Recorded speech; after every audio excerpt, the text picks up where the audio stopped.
Hello, welcome to Working with Miniatures. I'm Jim, and today we're going to be painting the 2008 Christmas Sophie from Reaper Miniatures. We'll be using Army Painter speed paints and Warpaints. Let's get to it. Right after Pumpkin helps me bust this tire off. We got to put a new one on. We got 3 down. Got 1 more to go. Let's get started. Come on, buddy.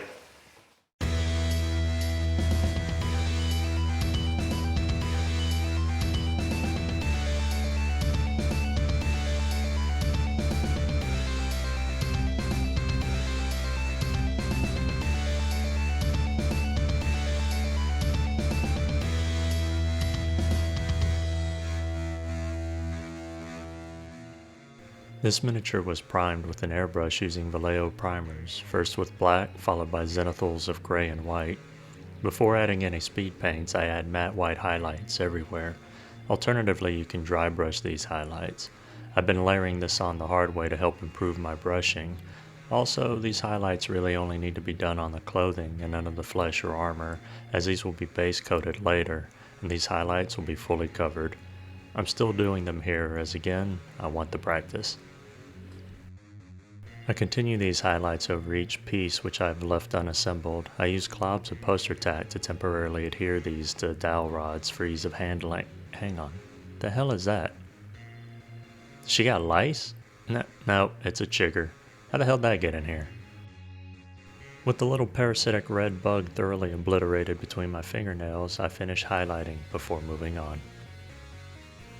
The first speed paint I throw on is blood red thinned with glaze medium. This I add to the boots and clothing. While applying speed paints, I paint slow and steady as I don't want to have to fix any errant brush strokes later. Speed paint is not very forgiving in most circumstances.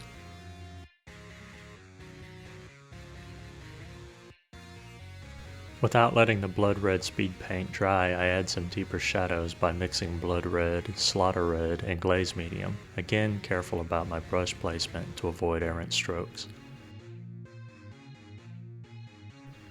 Hardened leather is then thinned with glaze medium and added to the scabbard, belt, and sword handle.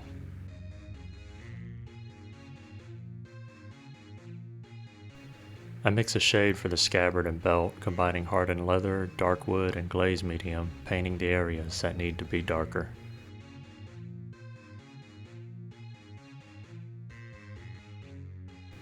Thinning pallid bone, I paint the hair next. The eyes, flesh, and hair color will be the same as the 2 previous Sophie miniatures I've painted.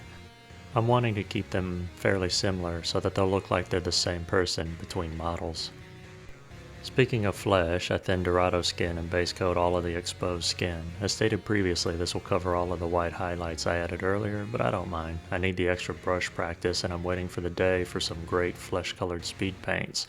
For darker skins, there are already some great options, and also for green or purple skins. But Caucasians, Army Painter done handed you the short end of the stick. I then add soft skin wash over all of the flesh, making sure to wick away any excess pooling. With the same mix used for the flesh as base coat, I add highlights to bring back most of the original base coat.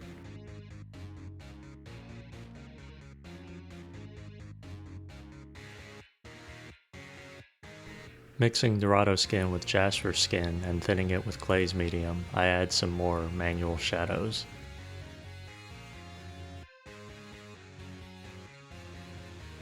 I repeat the same steps with Jasper skin thinned with medium, adding darker shadows, but careful not to fully cover all of the previous laid shading.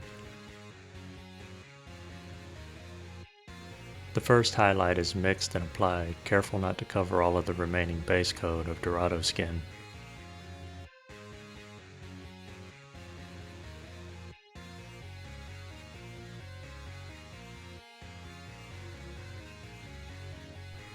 I repeat this process with a lighter highlight, and just as with the shadows, I'm mindful not to fully cover the previous highlight.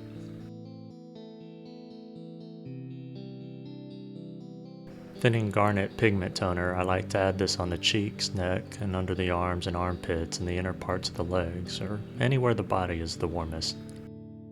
I'll be skipping some steps such as painting the lights and chimney as well as adding snow texture. The colors used for these will be shown at the end of the paint table. Originally I was going to try to make shingles for the roof, then I realized if I covered the top of the chimney with snow, then the roof would also be covered with snow. I then assemble the model once everything has been base coated and shaded. I then varnish everything with Testor's dual coat and let it cure. The rest of the highlights I'll be applying with the model mostly assembled.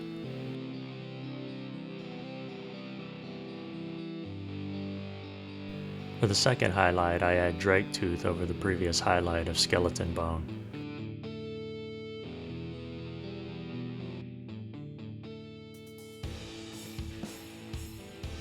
With moon dust thinned to a glaze, I cover all of the hair, giving it a bleached look.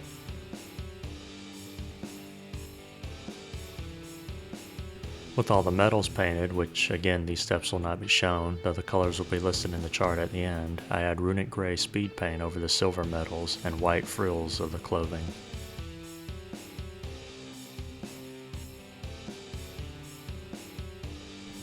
I dry brush matte white over all of the white frills of the clothing to bring it back to white from being fully bluish gray. The first highlight on the clothing is done with Mars red that's been thinned down with water.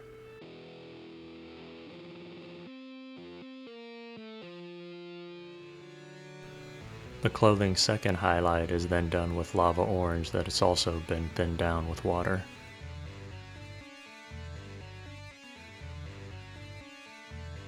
Finally, I thin amber skin down to a glaze and apply this anywhere on the flesh where the transitions between shades need to be improved.